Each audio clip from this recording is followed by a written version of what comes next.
Tak lupa selawat dan salam buat junjungan besar Nabi Muhammad SAW, kaum kerabat serta para sahabat baginda yang kita muliakan. Muslimin dan muslimat yang dikasihi sekalian, Al-Hidayah mengalu-alukan kesudian panelis jemputan kita pada hari ini, Yang berhormat Datuk Dr. Masyidah Ibrahim, Setiausaha Parlimen di Jabatan Perdana Menteri. Assalamualaikum Datuk. Waalaikumsalam warahmatullahi. Apa khabar? Alhamdulillah. Balik kampung ya? Balik kampung. Seronok nampaknya. Alhamdulillah. Dan Datuk ya, kita juga majlis kita pada malam ini turut diserikan ya dengan kehadiran tetamu-tetamu kehormat, iaitu Yang berhormat Datuk Wira Haji Said Unan Masri bin Said Abdullah, yakni Setiausaha Kerajaan Negeri Kedah, dan isteri Yang berbahagia Datin Wira Sharifah Nur Aziah, iaitu juga merangkap pengurusi Puspanita Negeri Kedah. Begitu juga selamat datang dan terima kasih kepada semua tetamu jemputan, datuk-datuk, datin-datin dan juga muslimin dan muslimat yang dihormati sekalian. Jadi Datuk ya, pada hari ini kita akan bincangkan satu tajuk yang cukup menarik. Ya Datuk, iaitu dinamakan kuasa wanita. Dan jika kita tidak dinafikan ya, tidak sangka lagi bahawa Nabi Muhammad SAW ada menyifatkan wanita sebagai kaum yang lemah. Jadi Datuk, tang mana duk di mana ni yang dikatakan kuasa wanita pada wanita tu lemah? Dia Datuk ulaskan. Silakan Datuk. Terima kasih bagi Raja Mazian. Assalamualaikum warahmatullahi wabarakatuh. Alhamdulillah, pada malam ini para penonton yang dirahmati Allah sekalian, kita nak membincangkan tentang kuasa wanita. Dekat mana yang dikatakan wanita itu berkuasa? Di mana powernya seorang wanita? Dan dalam masa yang sama seperti mana Raja Mazian menyebut tadi, bahawa ada hadis yang menyatakan bahawa wanita ini merupakan kaum ataupun golongan yang lemah. Nak tahu power tak power wanita ni, kita tengok beberapa frasa ataupun perumpamaan. Ada perumpamaan yang menyebut tangan yang menghayun buah itulah yang akan menggoncang dunia. Begitu juga disebut dalam satu pepatah Arab, al-ummu madrasatun idza a'adattaha a'adatta sya'bun tibul a'raqi, bahawa ibu itu merupakan induk segala-galanya. Kalau dia tu baik, maka yang lainnya akan turut menjadi baik. Dan begitu juga pepatah Inggeris ada menyebut, behind every successful man is a woman. Di sebalik kejayaan setiap orang lelaki itu pastinya ada wanita. Frasa-frasa ini menunjukkan bahawa adanya kuasa wanita yang tertentu. Pertamanya, kalau tengok kuasa wanita itu terletak kepada jumlah wanita yang ramai. Malam ni pun Raja Mazian, kalau tengok yang wanitanya lebih ramai daripada lelakinya. Betul, kalau wanita tu boykot, memang habislah malam isu hebohnya. Jadi kuasa tu memang ada pada wanita. Sebab bila wanita tu berjalan, dia berjalan sekali dengan anak-anak dia bawa. Kalau ayahnya mungkin dia berjalan seorang. Kat situ kita tengok kuasa atau power wanita. Yang kedua, kita melihat kuasa wanita itu dari segi fizikalnya. Wanita itu dijadikan oleh Allah Subhanahu Wa Taala boleh menjadi racun atau boleh menjadi madu. Bayangkan ya, kalau satu pagi tu atau besok pagi kita kata wanita ni pagi-pagi lagi dia dah mengamuk dah dekat rumah dia. Suami dia keluar rumah pun, suami masuk ke office pun dah tak tentu arah, dah jadi kelam kabut, dah jadi keliru dibuatnya. Anak-anak pergi sekolah pun lupa macam-macam. Sebab powernya letak pada wanita. Kalau wanita tu menunjukkan wajah yang tenang, maka tenanglah seisi keluarga. Hebat atau tidaknya wanita ini pada fizikal yang dijadikan oleh Allah Subhanahu Wa Taala, jelas sekali ya kita tengok suara wanita lunaknya. Kalau dia mendendangkan lagu, dia akan menidurkan anak tu dengan baik.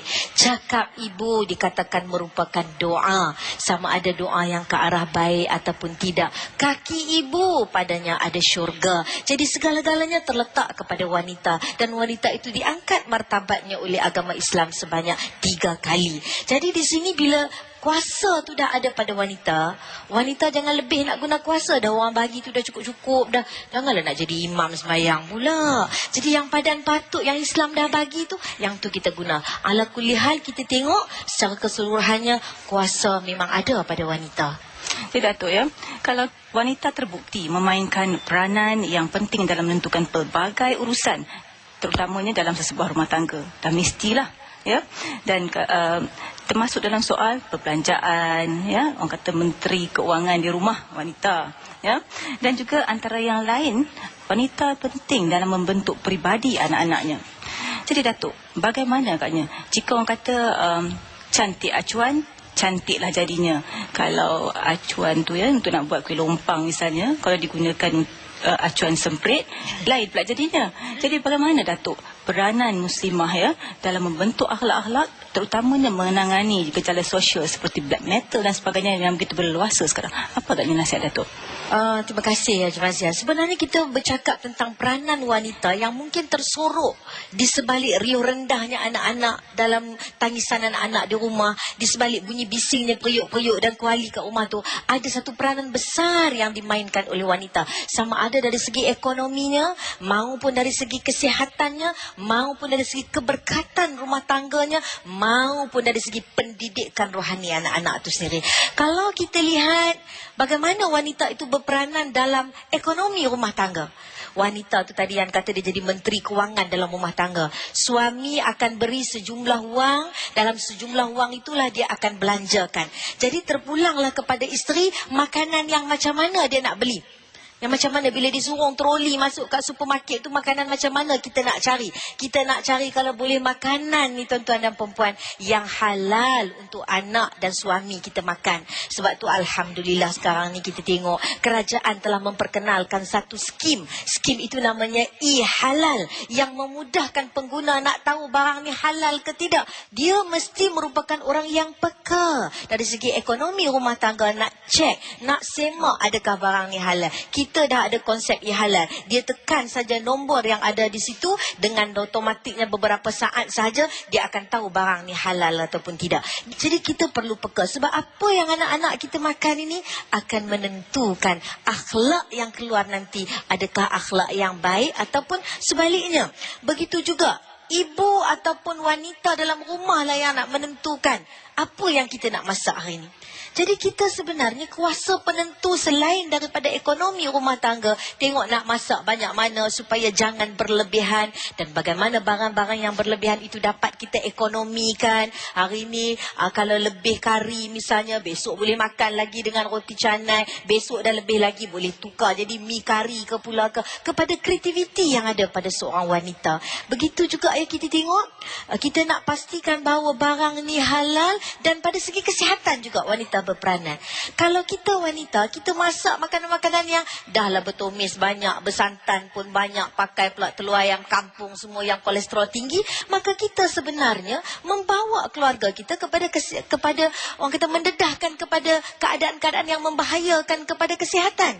Jadi dekat sinilah sebenarnya wanita memainkan peranan yang sangat penting. Daripada memulakan untuk memilih barangan yang halal dimakan oleh keluarga kita, ia merupakan satu faktor penentu soal akhlak yang lahir pada anak-anak. Kita tidak dapat menafikan akhlak yang lahir ini sebenarnya bermula daripada apa yang kita makan. You are what you eat.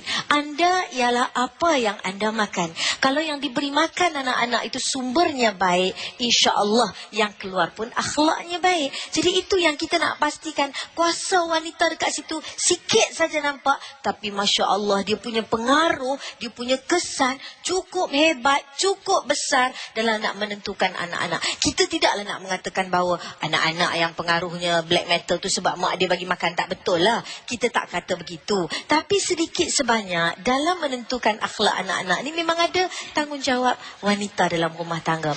Dan saya suka nak menyentuh apa yang Raja Mazlan sebut tadi tentang black metal ya, bagaimana benda ni boleh mempengaruhi anak-anak. Kita sebagai ibu sebenarnya berperanan. Kita tidak usah menuding jari tanya, kenapa kerajaan tak buat akta itu? Apa kerajaan dah buat? Apa orang agama kenapa tak pergi round tepi-tepi jalan tengok, kenapa tak cek? Sedangkan kita sebagai ibu atau wanita yang bertanggungjawab dalam rumah boleh bertanggungjawab atas anak-anak kita sebenarnya. Boleh buka beg anak-anak, tengok ada tak puntung rokok kat dalam tu, ada tak lebihan dadah ke dia ambil misalnya. Kita yang bertanggungjawab. Jadi saya rasa kuasa pada wanita itu kalau sekiranya benar-benar dia menggunakan kuasa itu ke arah kebaikan, Rasulullah sallallahu alaihi wasallam telah menyebut al-mar'atu ra'iyatun fi baiti zawjiha. Seorang wanita itu pemimpin dalam rumah tangga suaminya. Jadi dekat situ kita nampak betapa hebatnya wanita ini dalam menggunakan kuasa dia. Al-Hidayah, malam ini kita bersiaran dari Taman Tema Bandar Darul Aman Jitra Kedah. Dan nampaknya wanita juga berkuasa dalam membantu atau memainkan peranan menjayakan pertumbuhan ekonomi orang Islam. umpamanya ya Datuk. Jadi dengan memilih produk Islam sebagai keutamaan, selain dijamin halal seperti yang kita bincangkan tentang pentingnya makanan yang berkat dari sumber yang halal, jadi bagaimana agaknya peranan wanita tadi berbalik kepada membantu meningkatkan ekonomi orang Islam? Saya suka kepada topik ni Raja Mazian ya. Peranan wanita dalam menjana pertumbuhan ekonomi sama ada dalam bentuk yang lokal, kita kata globalnya ataupun lokalnya ya. Kalau dari segi pertumbuhan ekonomi secara keseluruhannya, wanita boleh dikatakan sebagai pengguna yang terbesar. Kuasa pengguna, kuasa pembeli itu ada pada wanita. Jadi kalau kita pakat-pakat tolong kepada keluaran masyarakat kita, masyarakat misalnya keluaran produk negara kita, masyarakat Islam khususnya, maka insya-Allah kita sebenarnya menyumbang ke arah penjanaan ekonomi itu sendiri. Bila kita nak beli, kita mesti ingat juga bahawa kita nak beli ni, kita juga menyumbang ke arah penjanaan. Dalam kita nak memilih branding dan sebagainya, kita pilih sesuatu yang kita boleh menyumbang ke arahnya. Dan begitu juga dalam menjana pertumbuhan ekonomi rumah tangga dalam bentuk yang lebih kecil ya. Kalau duduk di bandar tu tak apalah, kita kata takat daun pandan pun bagi daun pandan 20 sen, serai 20 sen, serai RM1. Ini duduk kat kampung, kita boleh tanam dekat dalam pasu rumah kita tu, setakat daun pandan, setakat serai, setakat daun kari. Benda yang kecil-kecil ni, takkan daun kari pun nak kena beli dekat kedai juga, takkan daun pandan pun kena beli dekat kedai juga. Kita boleh menjana ekonomi. Sikit kita nampak, alah berapa sen sangat, beli daun pandan tu 50 sen aja. 50 sen hari ni, kalau seminggu kita nak beli, dah berapa sen. Kita sebenarnya ada power wanita ni, kita boleh manfaatkan sebaik mungkin dan menjana kepada pertumbuhan ekonomi yang lebih baik. Datuk ya, saya suka menyentuh satu lagi kuasa wanita yang saya kiranya betul-betul kuasa lah Datuk, iaitu kuasa air mata. Tapi selain kuasa air mata ni, wanita juga menggunakan kuasa dari sudut kecantikan, terutamanya untuk memenangi hati suami ya, dan sebagainya. Jadi bagaimana Datuk tentang jalan yang terbaik untuk menggunakan kuasa membeli dari sudut kecantikan itu? Ya, kita nampaknya dah sentuh berbagai aspek ya. Kita dah menyentuh wanita dari segi kuasanya, fizikalnya. Kita menyentuh wanita dari segi penjanaan ekonomi, wanita dari segi pendidikan yang cukup cantik, satu bidang yang tidak boleh terasing daripada wanita, iaitulah bidang kecantikan ya. Soalan yang macam Raja Zamajan tanyakan sebentar tadi ya, bagaimana wanita dan peranannya dalam sudut dia nak cantik itu pun, dia mesti ada undang-undang ataupun hadnya yang tertentu. Suntikan-suntikan tu senangnya kita sebut botox lah. Tapi kalau sebelah utara ni kena sebut elok-elok sikit sebab takut tersebut belotok. Belotok tu ada makanan sebelah orang utara ni. Ini botox bukan belotok. Jadi botox ni ya, kalau kita tengok dah kerajaan telah menyebut bahawa fatwa akan dikeluarkan dalam akhir bulan Mac. Jadi bagi wanita dalam kegairahan nak jadi cantik, nak macam mana pun, jangan duk bagilah alasan I bukan untuk orang lain, untuk suami I je bagi cantik. Suami tak suami pun kita tunggu dulu macam mana jawatan kuasa fatwa muzakarah akan mengeluarkan fatwa sama ada barangan ini halal ataupun tidak dari segi undang-undang. Sebab soal halal haram ini penting bagi seorang Islam. Dia sangat mementingkan soal apa yang dia pakai, apa yang dia makan, apa yang dia guna, mestilah halal dan haram. Jadi untuk cantik ni Islam tidak melarang. Pernah seorang sahabat apabila baginda Rasulullah sallallahu alaihi wasallam bercakap tentang takabur, baginda kata orang pakai hebat-hebat ni takabur. Sahabat ni kata, ya Rasulullah, saya suka pakai elok-elok ni, kira takabur ke? Nabi kata, tak, tu bukan takabur. Innallaha jamilun yuhibbul jamal. Allah itu cantik, Allah suka kepada benda yang cantik. Tapi cantik yang macam mana? Cantik yang sudah tentu hadnya, itu tidak melebihi garis paduan halal dan haram. Jadi pada wanita, kegairahan kita nak cantik ini tidak semestinya kita melanggar batasan-batasan yang diberikan oleh Islam. Jadi kita nak cantik, tapi kadang-kadang kita kena fikir juga, kalau berkemampuan tu kita buatlah setakat yang kita mampu. Tapi bagi orang yang gajinya rendah, satu suntikan yang memerlukan hampir 500 hingga RM1,000, ia merupakan satu orang kata jumlah yang agak besar yang perlu difikirkan. Yang kita kata kadang-kadang kalau suntikan botox itu pun tidak tahan begitu lama. Jadi inilah yang kita kita kena jadi seorang pengguna yang bijak dan berhemah supaya kita tidak terlalu membazirkan wang tersebut kepada perkara-perkara yang kita rasa sebenarnya kita mahu tetapi sebenarnya kita tidak perlu kepada perkara tersebut. Jadi agak penting di sini jemaah kita sebagai wanita menjadi pengguna yang bijak, berhemah ya dalam kita berbelanja dan melihat apa yang kita nak belanja. Bukanlah maknanya tak boleh cantik, memang ada kena cantik. Sebab Rasulullah sallallahu alaihi wasallam sendiri menceritakan bahawa Sayyidatina Khadijah mempunyai mak andamnya sendiri. Mak andam yang datang kepada dia, Ummur Ra'lah, yang memang datang menziarahi dan memang datang tiap-tiap bulan ya. Bahkan bila Ummur Ra'lah bertanya kepada Rasulullah sallallahu alaihi wasallam, "Aku ni kerja mak andam boleh ke?" Nabi kata, "Qayyinihinna iza kasatna." Lagilah nak kena berdandan bila dah umur tua supaya suami tak cari yang lain. Makeup artis lah ni daripada dulu lagi ya. Ya. Jadi berbagai topik ataupun berbagai kisar tentang kuasa wanita telah pun kita bincangkan. Apa kata kita berehat seketika dan kembali lagi selepas ini. Al-Hidayah, teman muhasabah diri, dan kali ini Al-Hidayah bersiaran dari Taman Tema Bandar Darul Aman Jitra Kedah. Dan bersama saya yang berhormat Datuk Dr. Masyitah Ibrahim. Datuk, tadi kita ada membincangkan tentang botox ya Datuk. Rawatannya dengan harganya yang tinggi, tentang fatwa yang masih belum dapat direalisasikan lagi. Dan jikalah Datuk ya, katakan tujuan menggunakan botox itu semata-mata untuk rawatan, katalah mengalami kecacatan dan sebagainya, bagaimana pula agaknya Datuk secara ringkasnya? Kita di sini melihat kepada dua aspek ya. Sekiranya ia digunakan ke arah rawatan yang membawa kesihatan dan juga ke arah kecantikan. Di sini kalau sekiranya mengarah kepada kesihatan, itu dah memang jelas dibolehkan. Ini memang jelas dibolehkan ya. Sebab kita nampak misalnya untuk menghilangkan masalah julingan dan sebagainya, memang rawatan botox itu agak memberi kesan juga. Begitu juga pada orang yang sakit migrain dan sebagainya. Jadi Datuk, bagaimana pula pendapat ya jika mengatakan mungkin bagi orang-orang yang mempunyai pendapatan yang agak biasa ataupun sederhana, jika menghabiskan sebahagian besar daripada wang untuk kecantikan, adakah ia secara kasarnya kita dapat melihat untuk kebaikan diri dia sendiri dan sebagainya, ataupun ia boleh dikategorikan atau klasifikasikan sebagai satu pembaziran? Membazir ataupun tidak membazir, kita harus mengukur daripada manfaat atau pulangan balik daripada apa yang dibelanjakan. Sekiranya yang dibelanjakan itu mampu dan memang perlu, dan kita juga memang mahu kepada perkara tersebut, dia mampu, kita mahu buat, kita mampu dan kita perlu, bagi saya ianya dikategorikan satu yang haruskan. Tetapi kalau kita tidak mampu melakukannya, tetapi kita mahu melakukannya, maka kita sebenarnya berbelanja lebih daripada pendapatan yang kita ada, dan itu sebenarnya mendedahkan diri kita kepada bahaya berhutang dan sebagainya. Hal ini perlu diambil berat oleh kaum wanita ya, sebab kadang-kadang kita tertarik kepada iklan-iklan yang menyebut ambil dulu, bayar kemudian.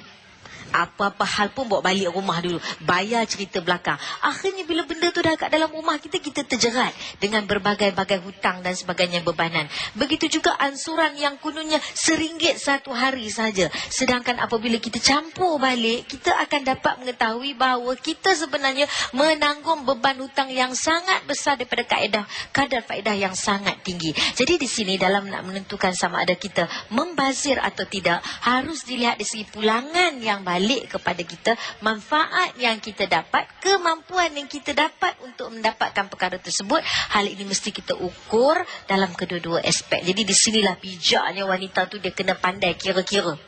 Dia kena pandai kira-kira, dia kena pandai tengok, dia kena pandai congak, kata orang utara, sama ada benda ini bermanfaat ataupun tidak. Sebenarnya Datuk ya, mungkin untuk kecantikan juga terdapat banyak di sekeliling rumah ya, seperti petua-petua orang dulu-dulu.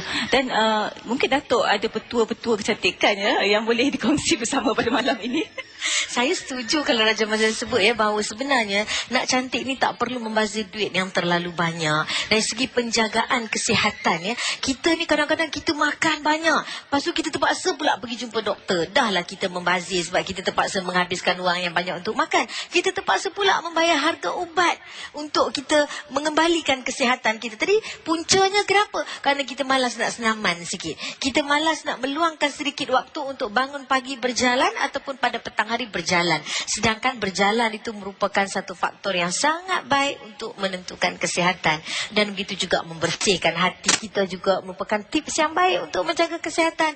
Senyum selalu, tenang dalam kehidupan supaya kita tidak cepat marah dan sebagainya. Hal-hal ini sebenarnya menyumbang ke arah kecantikan. Jadi orang yang selalu berkerut dia rasa nak marah aja, dahi dia berkerut, itu yang kena pakai botox tu. Tapi sebenarnya kalau kita tenang sikit diri kita tu, tak berkerut sangat, tak mudah sangat kata orang nak marah, insya-Allah kita boleh memelihara kesihatan itu lebih baik daripada orang yang mudah terdedah kepada unsur-unsur tadi. Jadi banyak yang kita telah kupas walaupun dalam jangka masa yang singkat, dan mungkin kita beri peluang hanya satu soalan. Jika ada, sila tampil ke hadapan. Assalamualaikum warahmatullahi wabarakatuh. Assalamualaikum. Yang berhormat Datuk Masita, saya mewakili Puspanita Negeri Kedah. Saya ingin bertanya kepada Yang Berhormat, dalam keadaan sekarang ni, baru-baru ni pun kita mendapat tahu bahawa wanita kekurangan mendapat kuasa, sebahagian besarnya terdiri daripada perpecahan rumah tangga. Jadi saya rasa Yang Berhormat dapat memberi penjelasan. Terima kasih. Terima kasih bagi wakil Puspanita, Datuk. Jadi Datuk, macam mana tu agaknya? Terima kasih kita ucapkan pada yang berbahagia Datin Rozia sebagai wakil daripada Puspanita. Itu suara wanita tu ya. Macam mana dia katakan apa kuasa yang ada pada wanita dalam perceraian rumah tangga ataupun keretakan rumah tangga ataupun sekiranya mengalami masalah rumah tangga, di mana kuasa wanita. Jadi kita rasa macam kita ni teranaya je ya.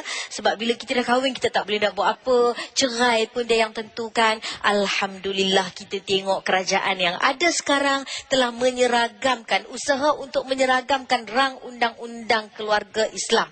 Jadi apabila diseragamkan undang-undang tersebut, seperti yang berbahagia Datin sebut, apabila berlaku perpindahan daripada negeri ke negeri, tidak akan menimbulkan sebarang masalah. Itu pertamanya. Yang keduanya, faedah yang kita lihat atau kita dapat daripada penyeragaman ni ialah, kalau sekiranya seorang suami berniat sahaja ataupun menyebut sahaja untuk berpoligami, seorang isteri telah diberikan kuasa di dalam rang undang-undang ini untuk memfailkan supaya dibahagikan harta sepencarian. Sekurang-kurangnya hak dia terpelihara. Tidaklah nanti kalau ada yang nombor dua, masuk-masuk orang kata dia dah dapat harta suami yang daripada kosong, daripada zero tadi isteri pertama bersama-sama.